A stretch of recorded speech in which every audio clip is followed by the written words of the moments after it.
Hello viewers, I'm SB and welcome to Civilization 6. I am very excited about this. We're going to play on Emperor. It's my first time playing, but I have been paying attention to the pre-release streams, so I do know a lot of the mechanics. If this is your first time watching some Civ 6, don't worry about it. I'm going to be explaining everything as though it is new, although I'm going to try to keep it fast and light for people who've seen some stuff. So we're going to play as random leader, first game. Let's just get in there. From the first stirrings of life beneath water, to the great beasts of the Stone Age, to man taking his first upright steps, you have come far. Now begins your greatest quest. From this early cradle of civilization on towards the stars. Man, I love Sean Bean's voice. The Queen Victoria of England, extend your reach beyond your borders and across the face of the globe. Worry not over the possibility of defeat, for your loyal redcoats and overwhelming navy will surely carry the day. With your calm and steady touch, you can bring all lands under England's sway, establishing a true Pax Britannica. Okay, so let's talk about England for a second here. Wow. That's some swelling music there. Anyway, all found or conquered cities on a continent other than your home continent receive a free melee unit. Every tile is allocated to a continent now. Continent doesn't mean landmass, just like in the real world with Europe and Asia. It is possible to have multiple continents on the same landmass, so we'll have to just pay attention. The game will tell us when we discover our first new continent. Also, we gain the Redcoat unique unit when the military science technology is researched. That's our unique unit. We also have a unique naval unit, a unique district. We'll talk about districts in a bit. And each archaeological museum holds 6 artifacts instead of 3 and can support 2 archaeologists at once. I don't 100% know what that means. I haven't watched a whole game all the way through or anything. Archaeological museums are automatically themed when they have 6 artifacts. Greetings, my liege. All right, let's put the notifications on new to Civ 6. So it looks like we've started on top of a lot of mercury. That's interesting. Mercury is a new luxury for Civ 6. Now, in the previous games, it has been really important to try to start on mountains and rivers, and there's a lot of things going on in Civ. Even though I've watched some streams, I hope you guys will understand. It's going to take me a minute to figure out all the stuff here. So we can turn on, I know, settler vision here, and the game will give us some idea. We can see the white tiles have access to no water, the green tiles have access to coastal water, and the blue tiles have access, or the dark green tiles have access to fresh water. Unfortunately, we do not have any freshwater access anywhere. What this means is that you get extra housing. Housing is sort of a soft cap on your population. It does eventually become a hard cap, but you have to work really hard to get enough population that you can't grow anymore, it seems like. I guess I'm just going to drop our city right where it is. I would like to found on a hill for the extra production, but I think it's more important for us to have coast as England, because, you know, we have a whole boat thing going on. Sun never sets on the British Empire, after all. Alright, so, Eureka. This is something that's been brand new for Civ 6, the Eureka system. Every technology has, we'll go to the tech tree here. Every technology has a booster associated with it. If you do this thing, you will get half of the technology finished for free. You can see it's marked out here. So we got a sailing boost because we founded a city on our coast. And I don't think we actually are going to go for sailing first, though. I think we're going to go... I'm going to be playing in a Civ 5 mindset here for a little while. We're going to go for irrigation or mining, I think, first, so we can pick up our luxuries. That says... Alright. It said 36 turns. I guess my civilization wasn't actually producing science until I clicked. Alright. And we should build stuff. Like I said, I'm going to be in a very Civ 5 mindset for a while, and if this were Civ 5, I would certainly build a scout first. Alright, let's have a little bit of a look around.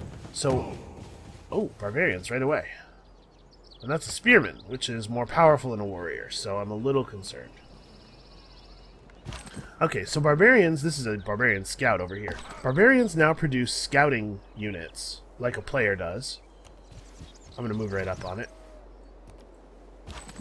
Oh, I can't attack him because I'm in this unit's zone of control. That's interesting. Expect a minor victory. Okay, no. Spearmen... Spearmen do have higher base strength, but warriors now have a bonus against spears. That's cool. You know, we will just attack the spearmen. Man, I really like the art in this game. This is a cool looking game. Obviously, I'm also just like still in new game excitement mode a little bit. So barbarian camps now produce scouts, and barbarian scouts will find your cities and then report back to their camp. And if you let the scout get back to the camp will produce a raiding party, which will come out and totally own your face. So it's important not to let a scout see your city and then get back to his camp. Obviously, these first few turns are going to be a little, perhaps unexciting. So we should probably fortify up at this point. I don't want to attack again, because if the barbarian camp were to spit out another unit right after we attacked, our guy would certainly die. And in case you're hearing those strings and thinking, is that Scarborough Fair? Yes, it is. Every civilization has a song that's sort of associated with them. I guess we're just going to stay fortified here. Every civilization has a song that is associated with them, and the way the song is arranged changes throughout the eras in a way that I think is really cool. How do I feel? I'm going to take one more turn of healing before we attack again. So at this point, I suppose we're only 3 turns off of mining. I think I'm going to go to a builder. So we have an option here. How do I pull up the... Here we go. Everything is subtly different. We could go to Monument. There's a whole new tech tree, effectively, called the Civics tree, where you gain culture and then you spend your culture on civics in the same way that science gets you technologies. So we do want to push along this, but I think I'm going to get a builder first. I mean, it's just... The way I play 4X is very, very production heavy, you know? Let's make lots of buildings and find out what everything does. And maybe we can win next game. Alright, so I think we should be able to clobber this guy now pretty safely. The camp is producing units a lot less frequently than I was expecting. And again, that's probably got a lot to do with me coming from Civ 5. So you'll notice movement's a little bit different. We can't move our scout across the plain and into the forest. You have to be able to pay the movement cost of a tile in order to move into it now. Whereas in Civ 5, you could always move into any tile, and then its movement cost would be deducted from your current move, and if your remaining move was less than 1, you couldn't, or was less than 0, you couldn't move anymore. Was 0 or less, I mean. So things are a little bit different. It's going to be harder to move around the map. Let's just obliterate these guys. Take this! Big stone club to your dome, sir. Okay. Progress toward military tradition, boosted by hitting a barbarian encampment. Oh, what have I discovered? Ah, okay, a tribal village. This has replaced the ancient ruins from Civ 5, which, of course, replaced goody huts, I believe, from the earlier Civs.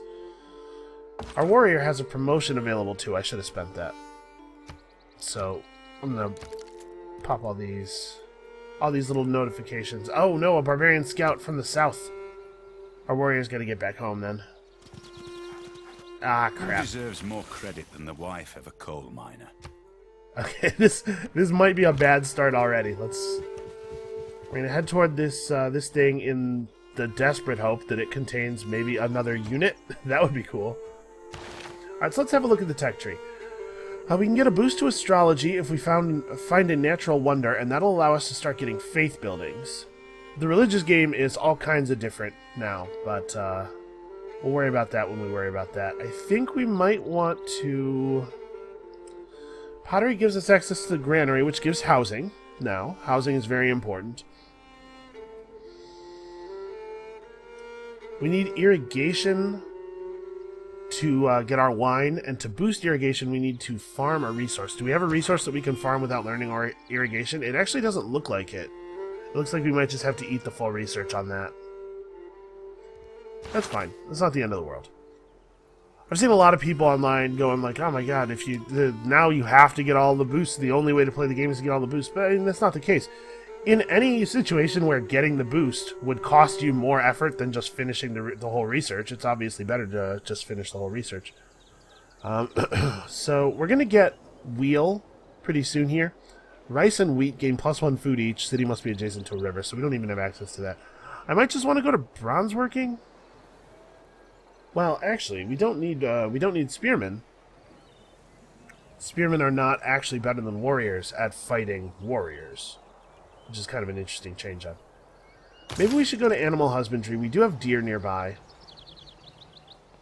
Camp will give us +1 gold. No, let's go to irrigation. We're just going to pay for irrigation. I'm fine with it. I want to get my luxuries online. Alright, so hopefully putting our warrior in the city will help him heal faster. Oh, his promotion will help him heal faster too. That's true. I should actually spend his promotion. Okay, 40 gold. That's fine. It's not the most exciting. So you can see, it takes a lot longer to move around difficult terrain, which, first of all, tremendously increases the value of flat terrain for movement purposes. We're going to move 1 space, and then we're going to spend the promotion. So spending a promotion in this game eats all of your remaining actions. So you want to try to do a little bit of stuff beforehand, but you can't spend a promotion if you have no actions left. The promotion heals you by 50%, and let's see here. So +7% or +7 combat strength versus melee and ranged units. You can see he has 20 base combat strength, so that's actually huge. Or +10 combat strength when defending against ranged attacks. We're definitely going battle cry. This guy's going to be a slugger. Spend some time in the trenches here. So I'm going to garrison until healed. We can't stop the scout from getting back to its camp now, so we may as well not worry about it. We found a river, and a river probably means a good second settling location. Just have to get a little bit more information. So we see a lot of mountains over here. Mountains are not what they used to be. It used to be that a mountain tile was just like hot garbage. That's just a tile. It didn't do anything. And it's cool to have one mountain near your city, maybe, so you can get... Enacting new policies in our government... It is not wisdom, but we got authority our code of laws. makes a law. True story. Thomas Hobbes is a very bright guy. So, our government, chiefdom, has 2 policy slots, 1 military and 1 economic, and we learn new policies from learning civics. So I think we're going to go for + combat strength when fighting barbarians instead of double experience for our recon units. We're apparently going to be fighting a lot of barbarians. We can see a scout from a 3rd camp already. And do we want +1 production in all cities or +1 faith and +1 gold in the capital? We currently have no faith production, but I mean... I love hammers, man. I guess in this game they're gears. Also, I really, really don't like that the production resource is just called production in Civ, because it makes it kind of hard to talk about it. Alright. We have the ability to create an axle, thanks to having created a mine. Let's keep looking around. We're going to find an optimal city location up here. Right, we need to pick a new civic, so which direction are we going to go in? We can head toward craftsmanship, which will give us the cheaper builders and faster creation of military units. Or we can head down to foreign trade, which will let us build trade routes and naval units. I think for right now we're landbound. And also we're going to get this booster shortly. So that'll be nice. Alright, at this point, I think I'm gonna make a slinger. Before we move into culture at all, let's make a weak ancient era ranged unit. Because apparently we're gonna have to fight a lot of barbarians. Also, I know that there's a booster coming up for archery. If you kill a barbarian with a slinger. If you kill anything with a slinger, I'm pretty sure. Alright, so the way this guy works... Builders are way different than Civ 5 workers. Builders have a limited number of charges, but you probably saw they build stuff instantly now. So I'm going to have him move up to here, and we're going to have to make a farm, I think. Oh, we're actually gonna we're gonna not be able to build another worker improvement here. Shoot. Because we have so few empty tiles, we can't just build farms on resources. The other thing we could do, I guess, is buy a tile. We don't have a lot of great tiles around us, but it might very well be worth it just for the ability to improve a third tile and thus get a big craftsmanship boost. Well, we'll worry about it in a second. Also, you can see the game is telling me I have run out of housing, so let's talk about housing real quick. Or I'm running out of housing. My housing capacity in my capital is 4. I currently have 3 citizens. What this means is that, is there a... We'll just grab the Civilopedia real quick here on housing. Oh, actually, it's right there. Yeah. So, when your population approaches your housing limit, growth starts to slow down. It actually doesn't describe that process here. But when you are 1 point below your housing limit, growth slows. When you hit your housing limit, growth slows dramatically. And then if you do manage to get 5 citizens above your housing limit, growth stops completely. That would be tricky to do, given how much your growth slows before you reach that point. But we definitely need to build some stuff that's going to give us housing. One thing that we're going to do is we're going to make a... I thought clay must feel happy in the good potter's hand. We're going to not be able to make a farm here. Wait a minute. Is this a desert? This is a desert tile. Well, crap. I had just assumed it was a plain. We actually we started in kind of an iffy area. Actually, there's a lot of desert around here. Alright, well, I don't know if it's as much the case in Civ 6 as it was in Civ 5, but in Civ 5, growth was king. So let's go out this way. We'll get our builder to build a farm down here on this plains tile, which is a grassland, which is a place you can actually build a farm. Now let's go find out where that barbarian came from. That's the kind of information that I think we ought to have. Alright, so we see a little river delta here, which actually looks super cool. I like the water streaming off of this rock, although it is cutting into the land tile a little bit, that animation. I think we're going to keep heading north. Let's just keep seeing new tiles. Maybe we can find a natural wonder or something. Give us a good, strong guide on where to settle next. Man, I really like the art style. Okay, so the barbarians are on their way. We have a huge combat advantage on these guys now. Because, first of all, we have that promotion for +7 combat strength, and then we have the advantage against barbarians from our policy. So this ought to be pretty savage. Wait, did we not take damage? Okay, we took 17, but we dealt 38. Yeah, it's pretty okay. Alright, over here, we shall build a farm. Provides half a point of housing. Yeah, I guess. Oh. Howdy. It is an honor to meet you, Pedro II of the Brazilian Empire. Come to Brazil. Okay, so he's gonna show us where a city of his is. And since we've encountered another civilization, knowledge of writing has been eureka'd. Okay, Salvador de Bahia. I apologize in advance if I muddle the pronunciation of something. Oh, this has 2 housing on it. We should build this. Do I need another slinger? No, let's go for the granary. I think we'll be okay with a slinger and a warrior.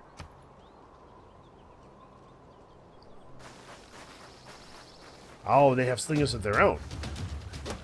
This is not a good idea for them. They're way lower combat strength than we are.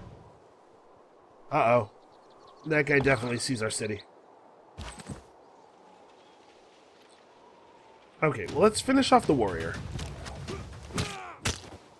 Slingers are a ranged unit, but their range is 1. Oh dear. Maybe I should be building another military unit. Okay, I have to imagine I can't build a farm in a place with trees. Wait, how does tree cutting work? And actually, let's buy that tile. I actually don't know how tree cutting works in Civ 6, so we're gonna find out.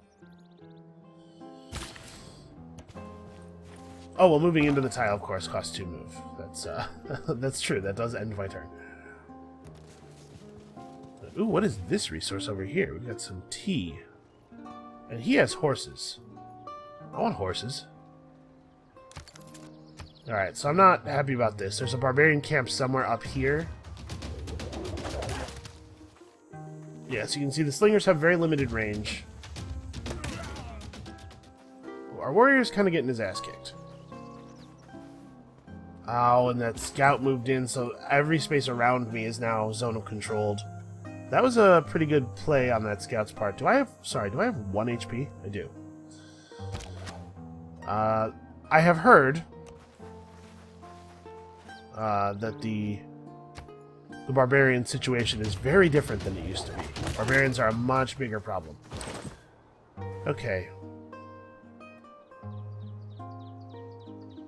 So he has 5 base combat strength and -5 for the amount of damage that's on him. So theoretically he will not deal any damage to our warrior. Ooh. Oh, knowledge of bronze working has advanced considerably. That's right, it's like kill 3 barbarian units, I think. So doing this... it does cost his last charge, though.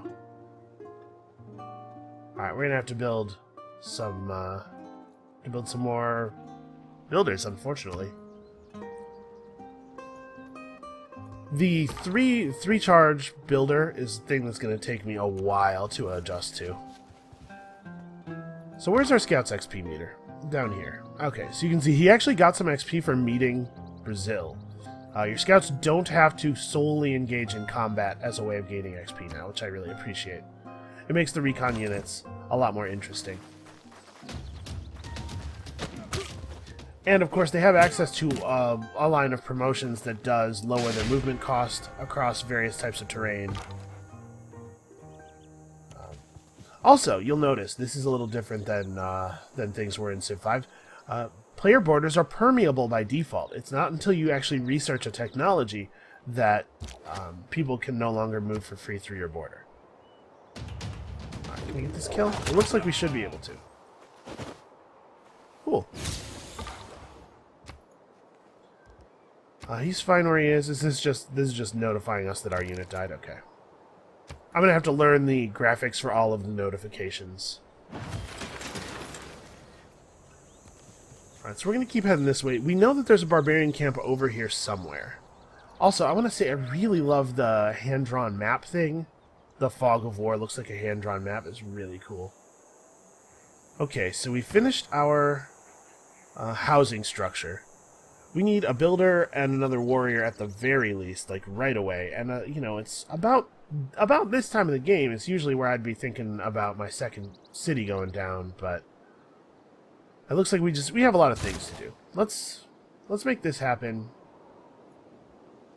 No, I'm changing my mind. Let's make builder happen. Because I want to get as much time off craftsmanship as possible. I guess we can actually, you can see where the boost will take it to. We can actually just build the warrior first, stop putting effort into craftsmanship when the bar is full, and then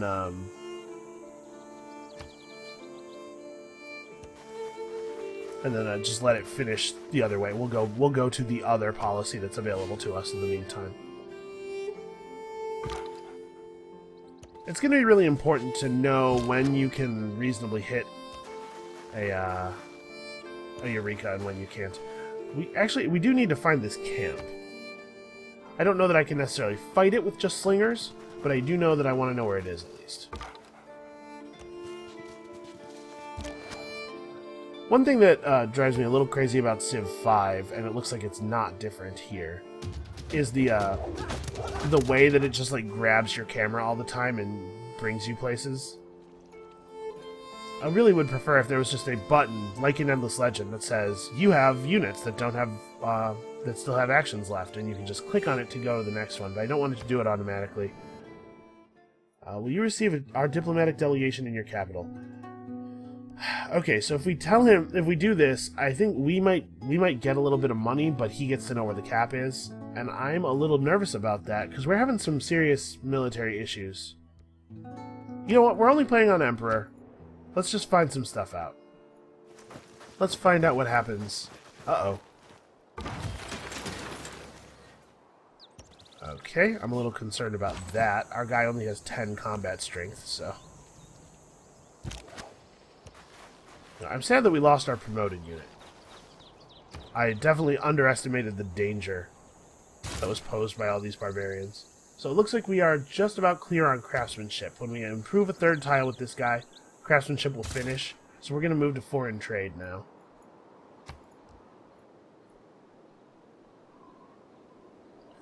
And I just went hard on irrigation, did it the old-fashioned way. We'll get our wine with our new builder. The man who has grit enough to bring about the afforestation or the irrigation of a country is not less worthy of honor than its conqueror.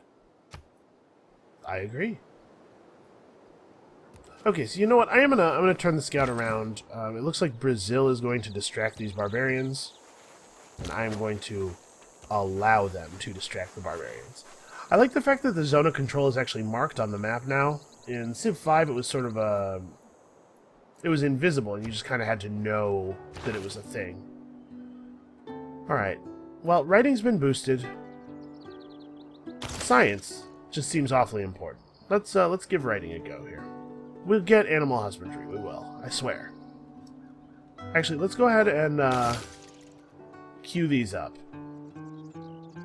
I might change my mind. We'll see. So, if you're not too familiar with Civ 6, it does seem like the tech pace is a little faster than it was in Civ 5 thanks to the Eureka system. So theoretically, games will probably end up being a little bit shorter than they were in Civ 5, which I think is probably fine. There are a lot of people who have a problem playing a full-length game of a 4X. Oh, he's in a tile we don't have the movement points to access. Okay, so there's a horse camp over here. The barbarian camps are typed now. And the horse camp seems to me to be the scariest one in the early game. Brazil has progressed to the classical era.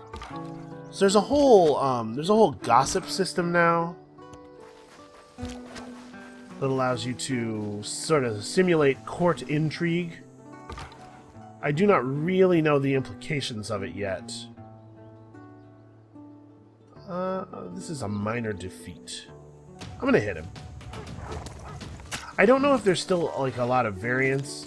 In Civ 5, you know, the combat prediction was pretty good, but the results would actually be a little bit different than the prediction, up or down.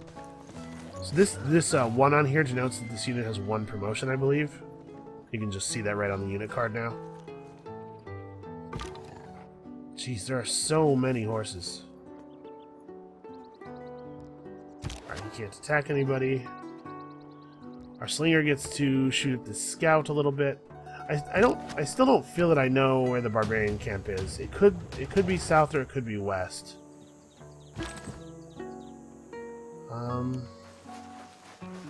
Ooh. I have found crabs though. Okay, well I'm feeling pretty confident that it is west now.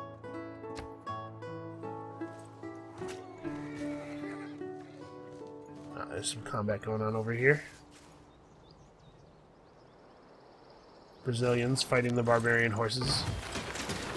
I'm going to keep advancing with my scout because I want to see. There's some small chance that we get to steal the camp.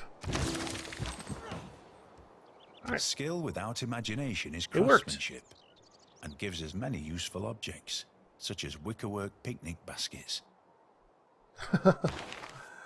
So every time you learn new policies, you have the opportunity to change the policies that are slotted in your government. So I think, do we want to change?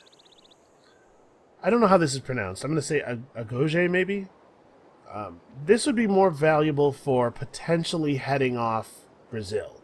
It'll still make us better at fighting barbarians because we'll have more units. But,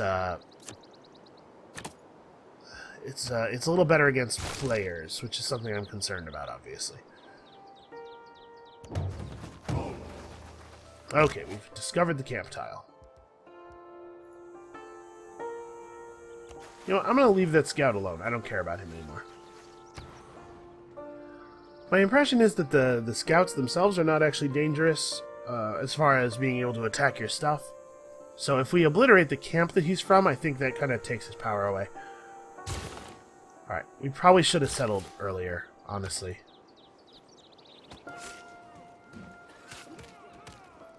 There's some combat. We can hear all the combat. Looks like we did not get to steal the camp. Unfortunate. We did see where there's some cotton and some bananas, though. We have recently gained advanced knowledge in city planning. Writing is easy. All We you learned our have to first do district. is cross out the wrong words. That's somewhat similar to a pretty famous and excellent Douglas Adams quote, actually. Alright, do I want a second Mercury? We could potentially trade with Pedro. Yeah, let's pick up a second Mercury and see if Pedro will take it and trade. Oh, that's interesting. The spearmen abandoned the camp so that they could menace our slingers. So I'm just going to grab this. Let's just wipe this out right now. Our slingers might be in for a pretty rough turn here, but they'll survive.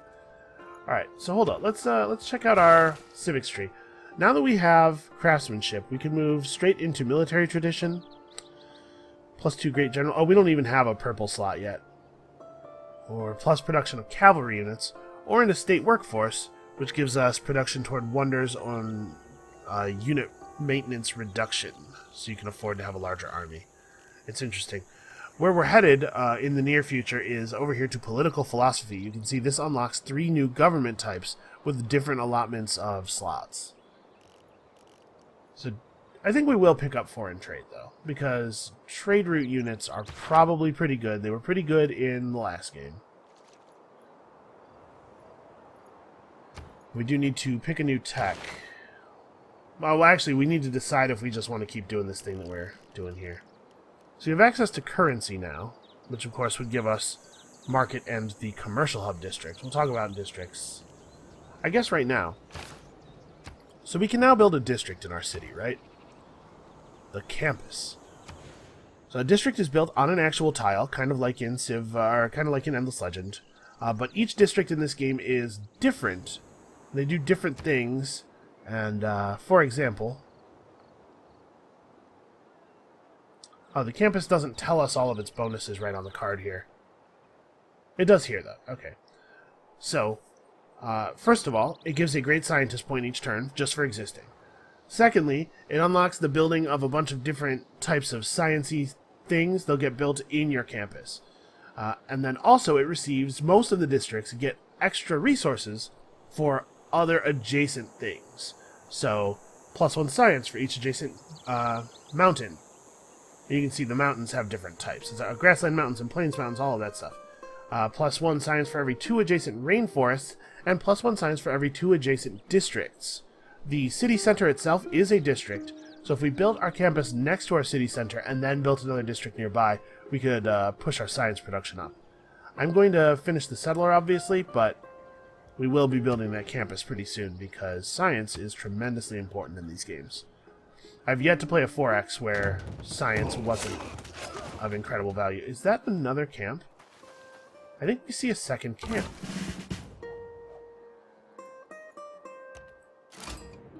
Oh. Hello, Saladin of the Arabian Empire. It is an honor to meet you. I would love to sample your hospitality, by which I mean get to know where your city is. Okay, so there's Mecca. We're playing a standard map size, and in case you don't know what that means that there are going to be 8 civilizations in total. It's a continents game type, so we should expect to see them sort of evenly distributed. I think that it's not 4 and 4. I think it's 5 and 3 is what the game usually does. So let's pick up a promotion here. Expert Marksman is the thing that you're always going for on ranged units. It's just the best thing. So, how are we going to get there? We don't want to, basically, my point is, we don't want to, like, pick up a ton of stuff. This is promotion number 4. You want to beeline for this. It looks like we can cross over after the second tier, where the dotted lines look. But so, plus range strength versus land units, or plus combat strength when occupying a district or fort. So remember, the city center is a district, so that's interesting there. And then this gives you range strength plus versus district defenses. That includes the city center, so this makes you better at taking cities. I think we're going to worry about units more than cities for right now. And unfortunately, that prevents him from doing anything else on this turn. Let's go pick up the other wine as well. We can't move into that tile this turn, unfortunately.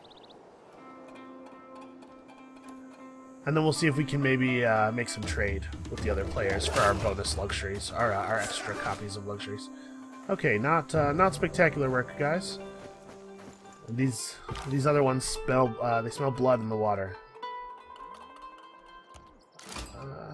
Oh wow, Tsar Peter of the Russian Empire. I don't have the animated leader portrait stuff turned on because they speak to you, and then you have to click a button, and then it just shows you the same text again. And I thought this would be a little faster. But if you guys want, I can turn them back on for future videos.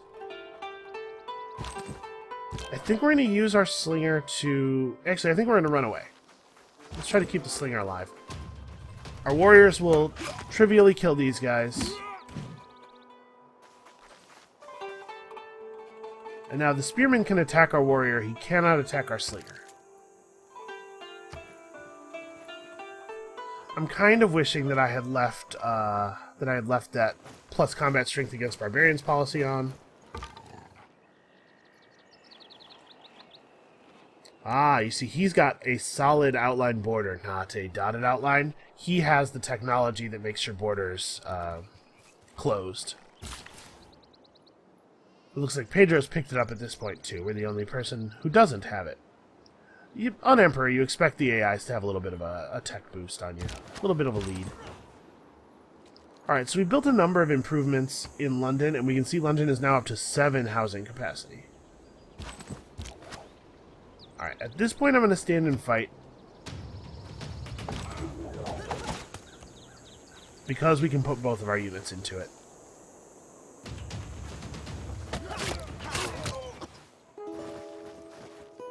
Alright, so we've got him down to, oof. We, didn't turn out quite as well as I was hoping. We got his strength down, but he's kind of kicking my ass. But apparently you actually have to... If there are no dogs in heaven, he's just going to make for the camp, it then looks when like. I die, I want to go where they went.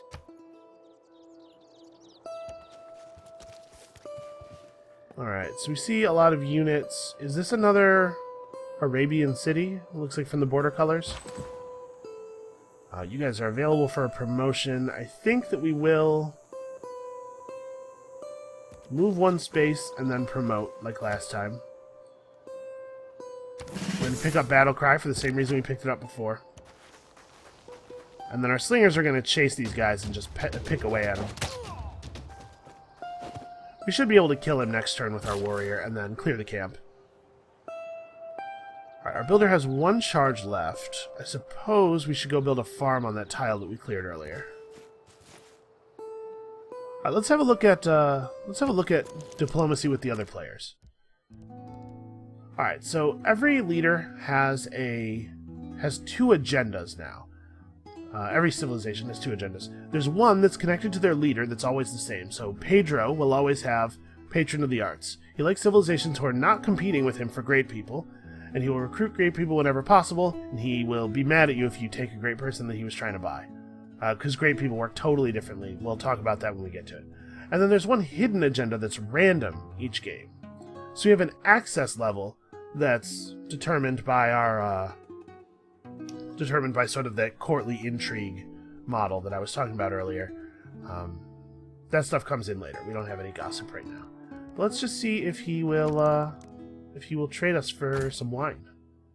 What would you give me for wine? So you can see it says we have 2 copies of wine and 1 copy of mercury. We're actually not getting any value out of one of our copies of wine, I think.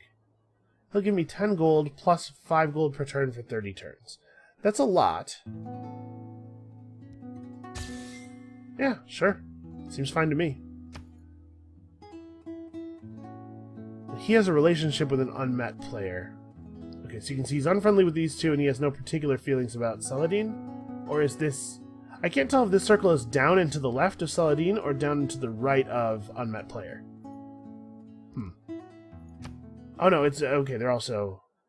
These are our relationships with these players, I guess. Okay, so they are down and to the left. So he has an unfriendly relationship with these two, and he's fine with Peter. Well, let's see if one of these guys would like to trade.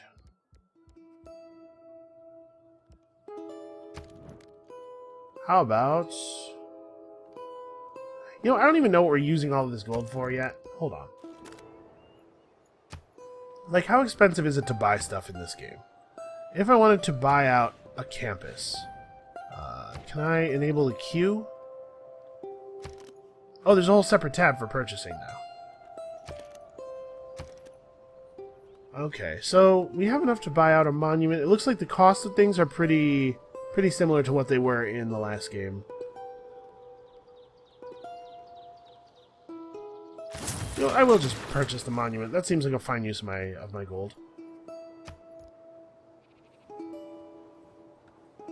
A fine use of the gold that we just got.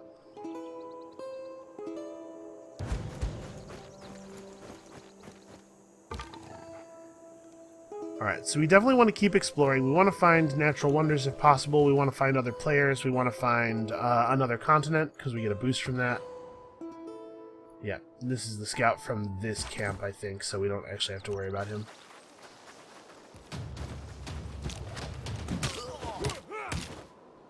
Right, this guy can just chase that scout. Oh no, it is a different scout. The other scout is still here and unhealed.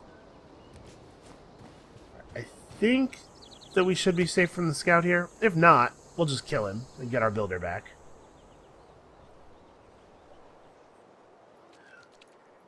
So it looks like the Barbarians have founded a camp right up where I was thinking about settling next.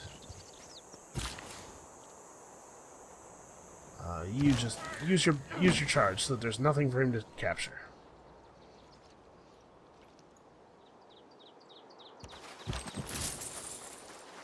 Okay, 35 gold, that's fine. I have to say, I'm not that excited about our start. It's a little compressed, and we did start right next to the tundra. And our expansion location only has luxuries that we already have. It's going to take me a little while to get the hang of exactly how much we need to worry about, you know, having enough luxuries and having enough housing. Actually, let's see if we can... Nope, nothing of interest. Okay, so Settler Vision turns on automatically when you have a settler selected, it looks like. Do I want to run you out of here just yet?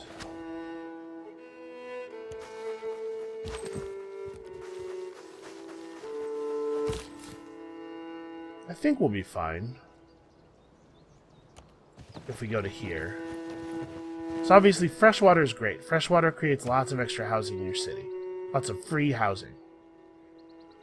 They think we ought to build the campus. I am inclined to agree. Although I don't really know where I want to put it. If I build it here, it'll be a little awkward to put another district next to it, unless I build that district out this way. But yeah, let's do this. Alright, so it'll be 11 turns, and then we'll be able to increase our science a little bit more. Okay, Russia's got a religion May the forces started. of evil become confused while your arrow is on its way to the target. Wait, George Carlin? Like, the comedian George Carlin? What cause would he ever have had to be talking about arrows? That's strange. So, I kind of want to found near the mountains, right? A campus in the second city, like, built into this space, would get 3 mountain adjacencies. That's just 3 free science, and as you can see, at our current science level, that's a huge percentage increase.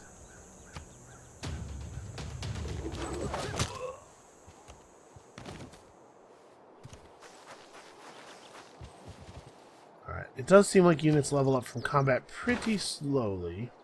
So where do we want to go now? We could go to sailing. We have fish near the capital. These are totally within buying range, as are these.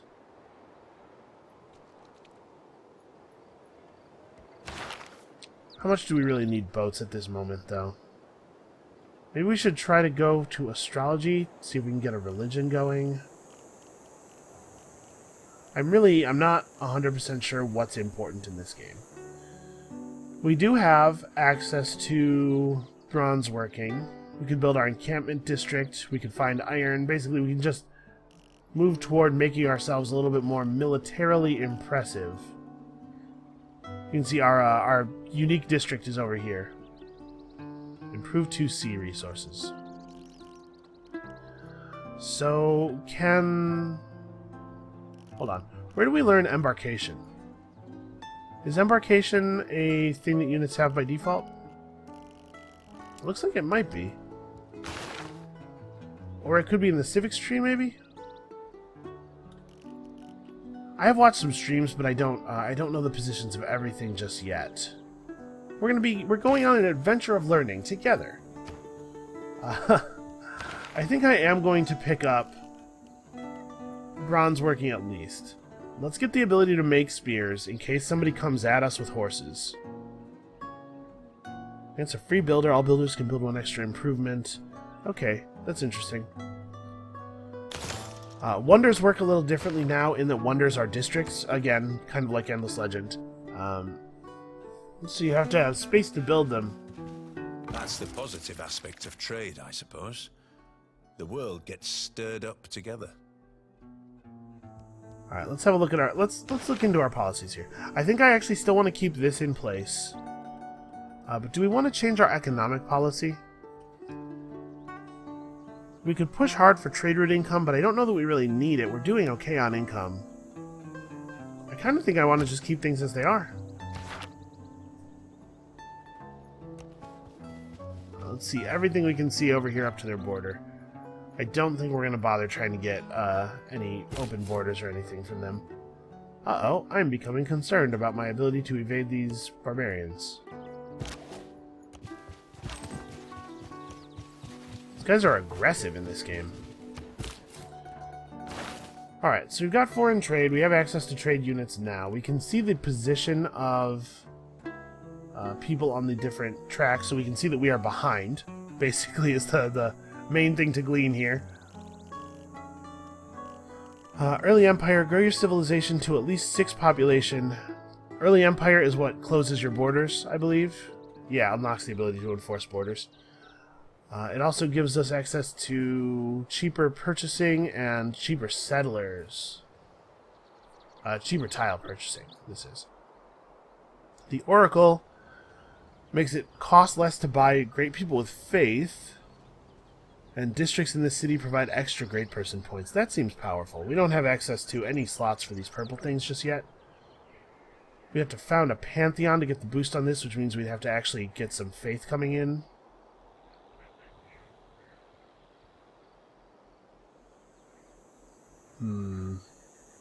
I'm actually pretty torn. Where do these things go in the future? Military training comes off of military, plus 30 production toward encampment districts and buildings for that district. The encampment, obviously, is the military district. The entertainment complex is over here. It gives extra amenities. Amenities are sort of the replacement for the happiness system from Civ 5. Theoretically, they're pretty important. Let's maybe just head for this. So we'll try to get Early Empire, which should get boosted pretty soon. We are at 4 pop. We'll have 5 pop when we plant the settler. I don't know exactly where we're going to settle, but I do know that I am not interested in getting my settler captured.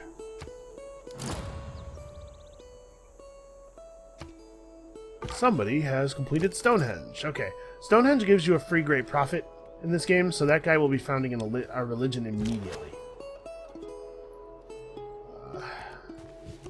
Give chase.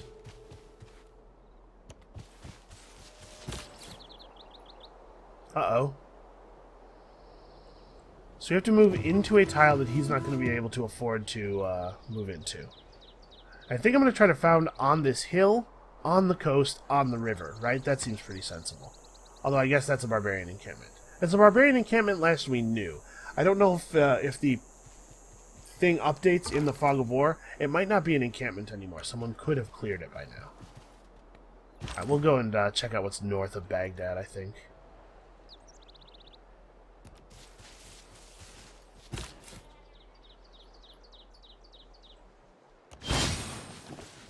Oh, +1 pop. Okay.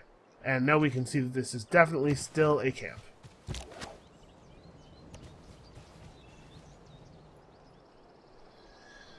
Alright, how much is it to buy a warrior? 160? Okay. We'll be doing that in the very near future, I think. Wow, an unmet player has been defeated already. It's turned 42. Okay.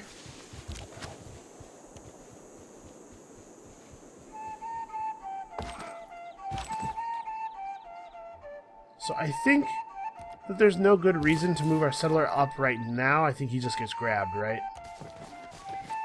But if we can move him with the settler up onto the hill, we should be okay. I'm going to keep him in place because I actually want him to move, like, just this hill is where he's going next turn. Our settler actually gets to move 3 spaces every once in a while. Or our scout, rather. Sent a delegation with gifts from our empire. They bring sweetest fruit, rare snow to cool you even on the hottest day. Rare snow? They're just carrying snow? So he wants to see our capital. We're gonna let him.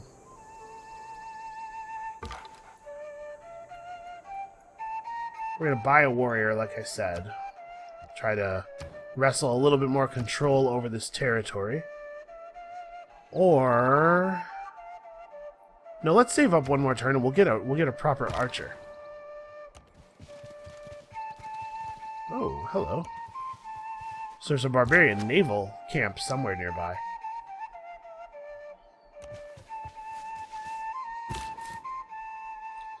Do I need to move away, do you think? Yeah, let's move away. I'm starting to become really concerned about the strength of these barbarians. Alright, yeah. Your delegation is welcome. Yes, you can see we do get gold when they do that. It doesn't state it explicitly, and I wish that it did. But we are getting gold when they send delegations. So that's cool. Oh, wow. That was kind of a brutal animation. Bronze is the mirror of the form. Wine of the mind. Alright. So in London, we will now buy out that archer. I think my plan is to build a trader probably in London after we finish our campus. Alright, so do I want to move toward horses right away? Where's the next bit of science? Alright, next science upgrade looks like it's maybe at education. That's quite away from here. We've almost got the boost for apprenticeship already. Once you build the industrial district. For now, I think we probably need to keep focusing on military. We're having some military problems. We researched bronze working. Do we actually have access to iron anywhere around here? It doesn't look like it. Which makes that swordsman tech a little bit less good than I might hope. So let's not do swordsman and instead go for... ranged unit upgrades are along the bottom, it looks like. You can see lots of siege weapons. Heavy chariots. Bonus movement sometimes. Oh, and we should research wheel anyway, because the watermill is actually going to be quite good in our new city. Okay.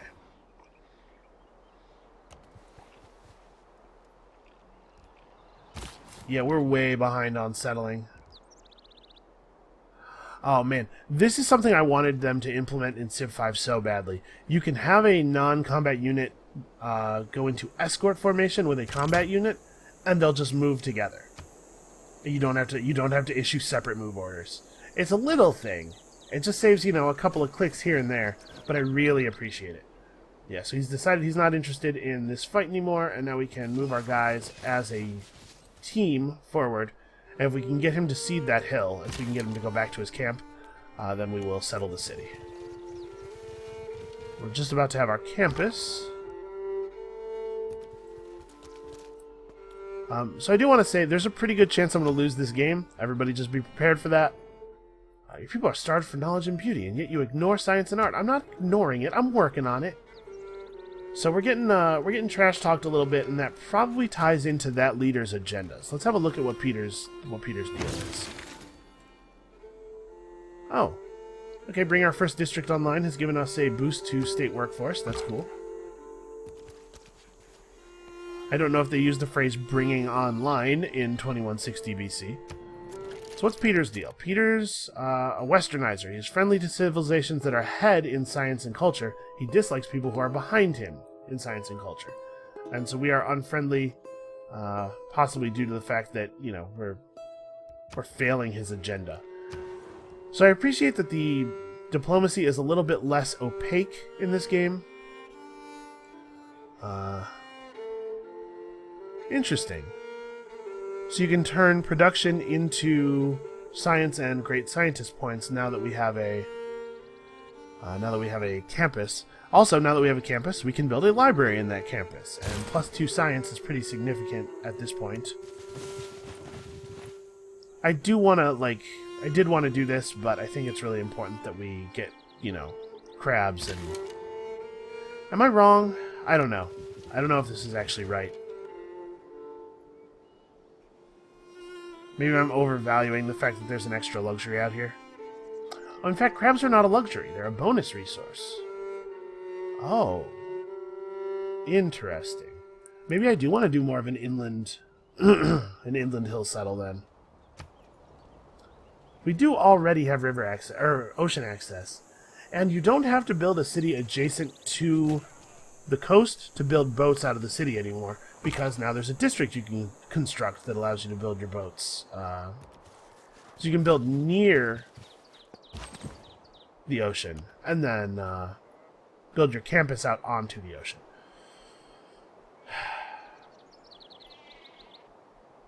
So yeah, let's try to set up this mountain adjacency city. I know this means I'm not going to settle my second city till turn like a million, but we're exploring, we're learning things. You know, I think it's good to My liege, we are beginning to attract the more specialized districts we construct. Yep. So we're gaining great people points now because we have a district. That's what we're being told here. Oh, we should switch off of early empire. I stayed on it for a turn too long because we're totally about to hit this booster. So let's go to state workforce actually, and then from there to political philosophy.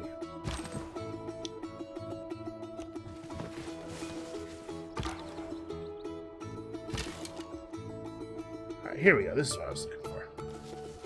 We're just going to get up on this hill and bombard the heck out of these guys. Alright, so we should talk about great people a little bit.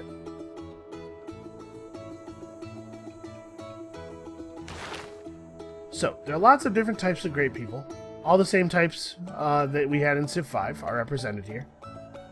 You can recruit them through gold or faith spending, or you can earn them with great people points. So, great profits, you can see a lot of people have great profit points coming in, and so they're making progress on that. We have some great scientist points coming in now, although a couple of other players have more. And the great people are actually different from one another now. Aryabhata, possibly, when used, triggers the Eureka moment for 3 random technologies from the classical or medieval era, but other great scientists will have different abilities. You can see... where's something? For example, Sun Tzu can be expended to create the art of war, which is a thing that other great generals cannot do. They all, other great generals have their other stuff. Themistocles, it's probably Themistocles, can be expended to instantly create a quadrireme, which is better than a trireme. You can tell because there's 4 of them, and other things like that. Interesting. A great merchant that helps you annex tiles. I believe all great prophets are the same. They just found a religion for you. And probably improve your religion. It probably works a little bit like Civ. It probably works a little bit like Civ on account of being Civ. It probably works a little bit like Civ 5. Alright. So do I want to found here? Or do I want to leave this tile alone? It has rainforest on it. Hard to know the value of that. I am going to found here, I think. Everything is different than it once was. You know, it's a little tricky. Okay, so we have 25 range strength against his 27 base strength. Only 15 actual melee strength, though. So he's going to run me the heck over. I'm being denounced. And the game's actually even telling me why. In case I didn't go and look at his stuff. Alright. He's denouncing us. His denouncement could lead to a war, but he doesn't have great direct access to us. I guess this city is expanding in our direction. Right, sorry, I cut Sean Bean off there because I saw important things that needed doing. So I think it's interesting that the Barbarians moved toward us and then backed off. I guess with their new lower strength due to being injured, they decided it wasn't worth the fight anymore. Alright, there we go. It was luxuries like air conditioning that brought down the Roman Empire. With air conditioning, their windows were shut. They couldn't hear the barbarians coming. Garrison Keeler is a historian and a statesman. I'd be inclined to believe him. Alright, so I don't know that we actually want to change... Colonization is cool, but we don't have a lot of land, man. I know, this is boring, but I'm just going to keep... I like the things we have here. These are good policies. Just you wait until we have a new government type. Alright, so maybe this is a good time to pick up sailing. Maybe we should actually get on that. We have some basic combat abilities. We don't have the ability to build ironworking. What is this? The Aqueduct. A district that provides this city with a source of fresh water from an adjacent river, lake, oasis, or mountain. Cities that do not yet have existing fresh water receive up to 6 housing. Cities that already have fresh water will instead get +2. Okay. So that's another big housing improvement. I don't know that we need to push into engineering just yet. Let us move along the top of the tree a little bit first. I think it's time to pick up sailing. We need to be able to make fishing boats to take advantage of all these fish and crabs. Leeds could build a campus here and get +3 science from it immediately, or could build the campus here and get +4.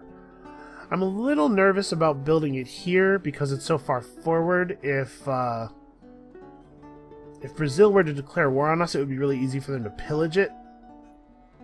So I think I'm actually going to build it here, even though it gives a little bit less science, with the intention of probably building this city's encampment over here. That's my plan anyway.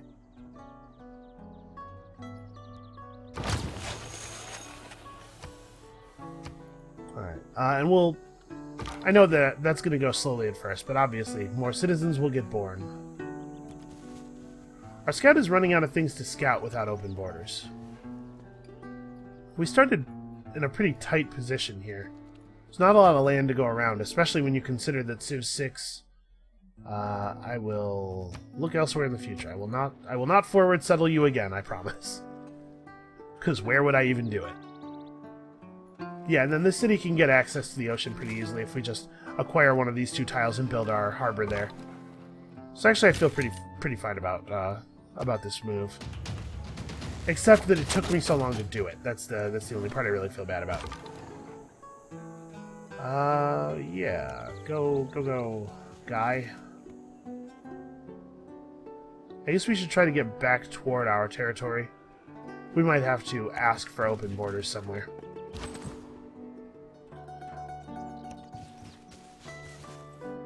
Alright, and this barbarian camp will obviously be claimed very shortly. After we build this library, I think it's time for another builder to head up to the new city and build cool stuff over there.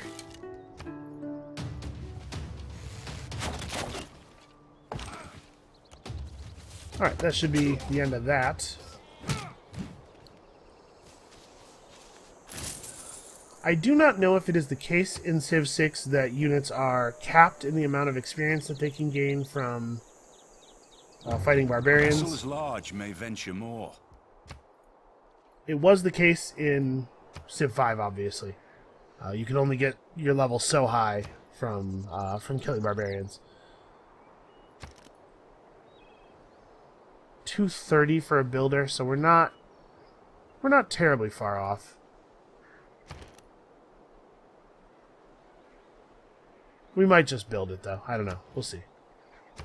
We haven't turned yet.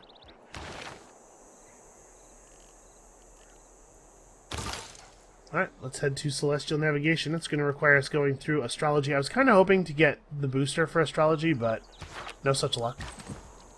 That's fine. One of the things I really appreciate about the Eureka system is that it promises to make each game's tech progress a little bit different. There was a real problem with Civ 5. My biggest problem with Civ 5 is that the games got extremely samey after a while. Nobody really likes us. I'm wondering if we can get some open borders. Maybe you will open your borders to me, and I will open my borders to you. That sounds fine. See who says we can't be friends. Scout doesn't have any move left. But this will allow us to check out what's up to the north. I think this guy's just going to go park in our... Oh no, never mind. We have work to do. Barbarians everywhere, man. So you can see our science per turn is skyrocketing. It's not gaining a huge number. Actually, does it cost the same to buy a builder and a trader? No, okay. So I'll build the builder and buy the trader. Because we definitely want both of those things. And I want this campus finished quickly.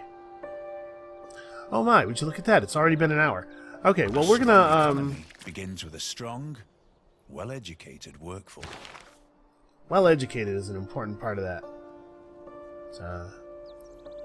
We got a prize education here. So I don't think we need this. I don't think we need to change anything about this. We don't even know how to build any wonders, so this doesn't have any... Yeah, I'm fine with our policies, man. I think we're doing well. Let's head into his empire and see what's what. There's a lot of hills and stuff blocking my path here.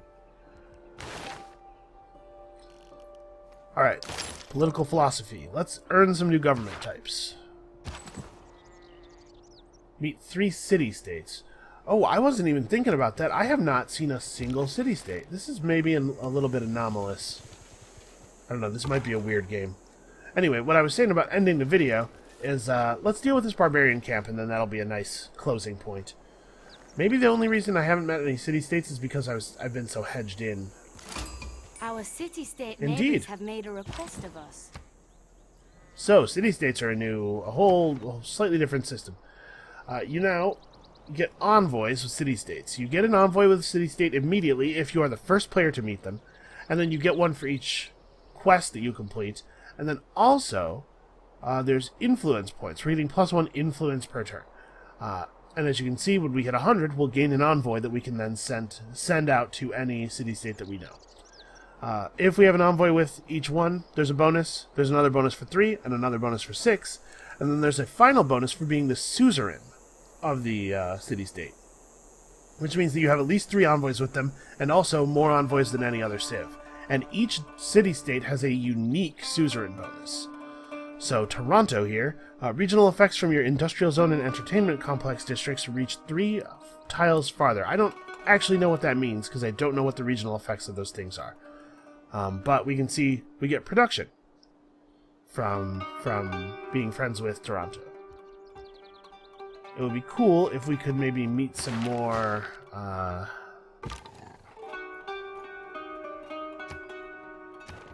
It'd be cool if we can meet some more city-states in a real hurry here, so that we can get our political philosophy booster while it's still optimal. Okay, yeah, we gotta start moving toward this. Keep moving toward this barbarian camp. Now, I think if line of sight works the same way it did in the last game, our archer on this hill should be able to shoot those guys. I can't move into their territory without... Can I negotiate open borders with them? No. I guess it's just going to tell me, you know, hey, if you move here, that's like, it's going to be a little bit of a faux pas. Alright, well, we'll head this way. We'll go around.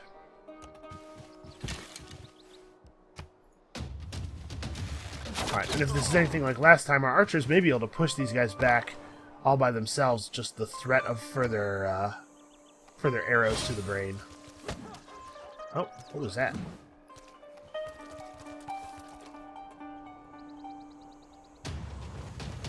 I don't know, he just expended some kind of unit. Okay, we have a promotion available. I'm a Sagittarius, and we're skeptical. Man, we are so slow moving. Okay, so do we want to take our promotion or do we want to shoot? We probably want to take our promotion because we don't gain XP anymore while we're waiting for one. These guys are... Yeah, they're going to get us pretty low. But I think that this gets them low enough that they can't comfortably attack back. Yeah, that was sort of a... Oh, Russia has founded a new religion. So Russia's got the first religion that we're aware of.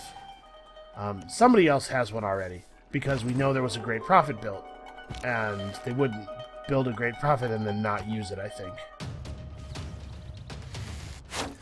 So somewhere in the world there's another religion, probably on the other continent. Alright. I totally forgot that I was going to buy a trader, so we've been short a trader for a couple of turns now. That's non-ideal. You may have noticed that our builders can't make roads, because that's not how roads work in this game. Roads are actually created by trade units. Eventually, there is a unit that can manually build roads, but in the early game, trade units automatically create roads as they create trade routes, which I think is a really cool idea. So how does the holy site work exactly? I know we can build stuff in it, but let's open up the Civilopedia real quick and the holy site. What are the adjacency bonuses for a holy site? +2 faith from the natural wonders, +1 faith from mountains, +1 faith from every 2 woods tiles, +1 faith from every 2 adjacent district tiles, and then +2 faith from every citizen that's assigned to work there. Let's have a look at the city details for London. So you can see we have a library. I was hoping that it would pop up the description of the library. We have a limited number of districts in each city, and that's limited by population. I believe it's 1 district per 3 pop. We have no religious anything going on, and you can see there's actually quite a detailed description of our situation as far as housing and amenities and stuff. I really appreciate that there's all these... there's a lot more information, I feel like, in the base UI than there was in Civ 5. Anyway, we should build something. You sort of want to build another settler, but I don't actually have anywhere to put it.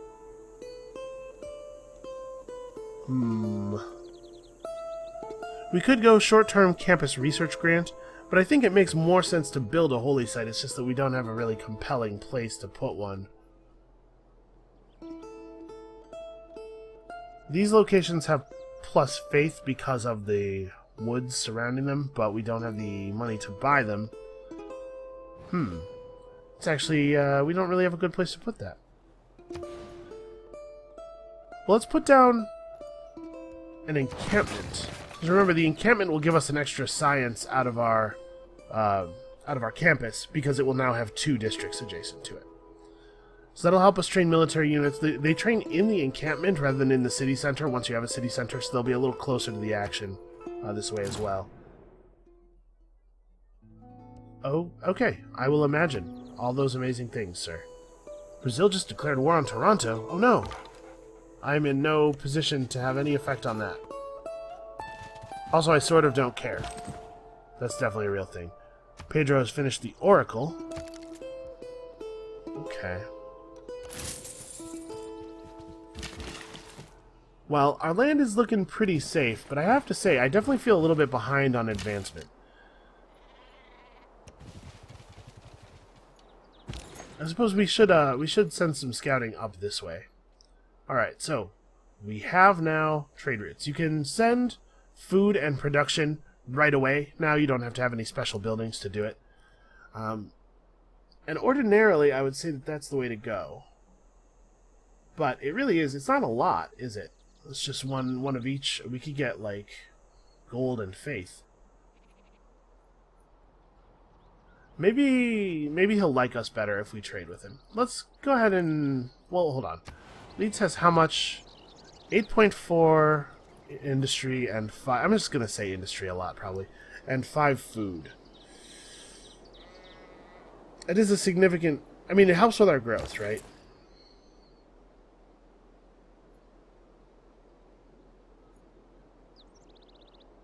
I'm going to trade with Salvador because it's a cheap way to get faith, basically. Salvador de Bahia receives no benefits. London receives In gold and addition to faith. bringing riches to our civilization, this trade route will gradually develop roads Yep, between also our that. cities. Roads allow...